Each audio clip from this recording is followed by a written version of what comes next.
নমস্কার বন্ধুরা, অনিফার্স world YouTube চ্যানেলে আপনাদেরকে স্বাগত।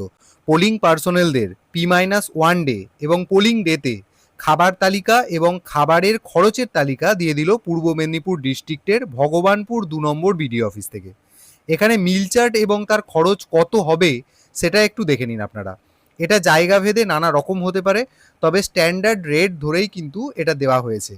এই খাবার সম্ভবত সেলফ হেল্প গ্রুপের যে সমস্ত দিদিরা রয়েছেন বা স্কুল বুথের রাঁধুনি যারা রয়েছেন তারাই এই খাবার ব্যবস্থা করবেন। তো এখানে দেখুন, ফুড আইটেম হিসেবে চা যদি ছোট কাপ হয় তাহলে 5 টাকা, বড় কাপ হলে 10 টাকা। এখানে আবার ব্রেড 4 টুকরো প্লেন হলে 10 টাকা, বাটার দিয়ে হলে 15 টাকা, আর যদি তার সাথে আবার অমলেট থাকে তাহলে 25 টাকা। মুড়ি ঘুগনি যদি হয় তাহলে আবার 20 টাকা, আর সেদ্ধ ডিম হলে 10 টাকা প্রতি ডিম পিছু।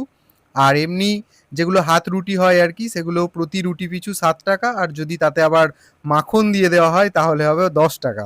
অমলেট প্লেন সেটা হচ্ছে 15 টাকা। এরপর হচ্ছে মেন কোর্সে চলে আসি আমরা, যেখানেতে ভেজ মিল, রাইস, ডাল, আলু ভাজা, মিক্সড ভেজ, সবজি, পাঁপড় ইত্যাদি 60 টাকা রাখা হয়েছে ভেজ মিলের জন্য। নন ভেজ মিল হিসেবে যদি ডিম ভাত হয় তাহলে 75 টাকা, আর যদি নন ভেজ মিল হিসেবে মাছ ভাত হয় তাহলে সেটা 80 টাকা, আর নন ভেজ মিল হিসেবে যদি মাংস ভাত হয় তাহলে 140 টাকা।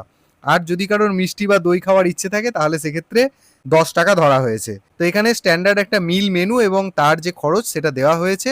তো বাকি জেলার ক্ষেত্রেও এরকম একটা স্ট্যান্ডার্ড লিস্ট দিয়ে দেওয়া উচিত, না হলে আবার সেই স্পটে গিয়ে আবার একটা সমস্যা হয়।